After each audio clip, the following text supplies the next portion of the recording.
അത്തരം കാര്യങ്ങൾ വളരെ വ്യക്തമായി മനസ്സിലാക്കുന്ന ഒരു വ്യക്തിത്വമാണ് ഗംഭീറിന്റേത്.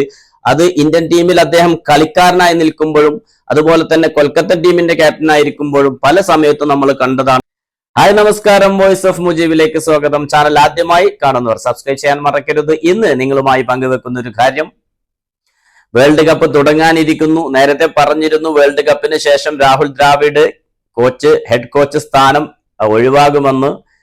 അതിലേക്ക് BCCI മുന്നേ അപേക്ഷകൾ ക്ഷണിച്ചിരുന്നു. മെയ് 27 അതിന്റെ തീയതിയും കഴിഞ്ഞിരുന്നു. ഇപ്പോൾ ഇതാ ഒരു പുതിയ വാർത്ത നമ്മിലേക്ക് എത്തിയിരിക്കുന്നു. വേൾഡ് കപ്പിന് ശേഷം ഇന്ത്യൻ ടീമിന്റെ ഹെഡ് കോച്ചായി ഗൗതം ഗംഭീർ ചുമതലയേൽക്കുമെന്നാണ്. മുന്നേ വിദേശ മുൻ cricketer Justin Langer, Lucknow IPL ടീമിന്റെ കോച്ചായിരുന്ന ജസ്റ്റിൻ ലാംഗർ ആദ്യം ആഗ്രഹം പ്രകടിപ്പിച്ചിരുന്നു ഇന്ത്യൻ ടീമിന്റെ കോച്ചാവാൻ വേണ്ടി. പിന്നീട് അദ്ദേഹം അതിൽ നിന്ന് ഒഴിഞ്ഞു മാറി. അദ്ദേഹം പറഞ്ഞു അത് രാഷ്ട്രീയപരമായ ഇടപെടൽ ഉണ്ടാകും എന്ന് രാഹുൽ തന്നെ അറിയിച്ചിരുന്നു. അതുകൊണ്ട് ആ ഒരു ആഗ്രഹം അദ്ദേഹം മാറ്റിവെച്ചിരുന്നു.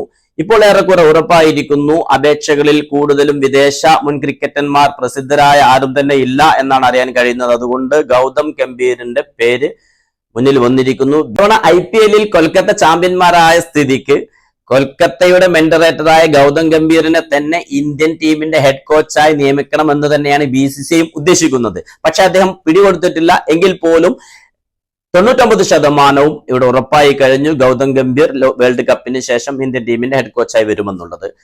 പക്ഷേ കൊൽക്കത്തൻ ടീമിന്റെ ഉടമ ഷാരൂഖ് ഖാൻ അദ്ദേഹത്തെ 10 വർഷത്തേക്കാണ് കരാർ ചെയ്തിരിക്കുന്നത് മെന്ററേറ്ററായിട്ട്. വമ്പൻ ഓഫറുകളാണ് വെച്ചിരിക്കുന്നത്. പക്ഷേ എങ്കിൽ പോലും ഇന്ത്യൻ ടീമിന്റെ ഹെഡ് കോച്ചായി ചുമതലയേൽക്കുക എന്നുള്ളത് വലിയൊരു കാര്യമാണ്, വലിയൊരു നേട്ടമാണ് എന്ന് മനസ്സിലാക്കിക്കൊണ്ട് ഗംഭീർ തീർച്ചയായിട്ടും ഇന്ത്യൻ ടീമിന്റെ കോച്ചാവും എന്ന് തന്നെയാണ് വിലയിരുത്തുന്നത്.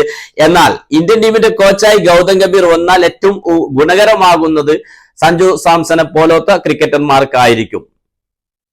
മറ്റൊന്നുമല്ല, സപ്പോർട്ട് ചെയ്യാൻ ആളില്ലാതെ നിൽക്കുന്ന ചില ആളുകളുണ്ട്.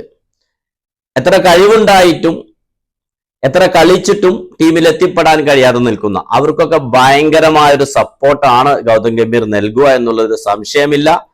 ഇത് മറ്റൊന്നും കൊണ്ട് പറയുന്നതല്ല. സഞ്ജു സാംസനെ കുറിച്ച് തന്നെ ഗൗതം ഗംഭീർ പറഞ്ഞ വീഡിയോ മുന്നേ ഞാൻ ചെയ്തിരുന്നു.